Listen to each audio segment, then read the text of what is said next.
narito po ulit ang update natin para sa lagay ng ating panahon. Ngayong umaga po ng June 13, 2024 na kung saan sa ngayon ay wala pa rin tayong binabatayan anumang sama ng panahon sa loob at labas ng ating area of responsibility. Easterlies pa rin ang hangin na umiihip sa silangan ng ating bansa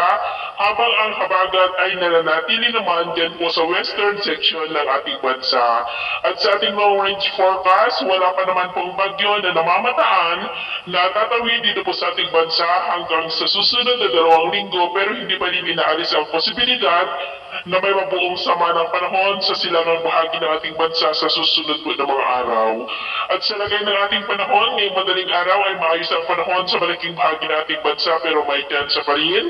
ng mga isolated rain sa ilang bahagi po ng Mamburao, Palawan, Panay Island, Camarines Norte, Legazpi, Bohol, Southern Leyte, Southern Samar, Zamboanga Peninsula, Sultan Kudarat, Butuan at ilang bahagi po ng Davao. At mamaya ay sisikat ang araw sa malaking bahagi ng bansa, pero may chance pa rin ng molap na kalangitan with isolated rain sa ilang bahagi ng Masbate, Eastern Samar, Bohol, Zamboanga Peninsula, Davao Region, Bukidnon at Sarangani. At mamayang hapon, mas maraming lugar muli dito sa ating bansang makakaranas ng molap na kalangitan with isolated rains. Kaya kung lalabas tayo sa ating matahanan, ay gulin po natin lagi ang magdala ng kahit anong palangga natin sa init ng araw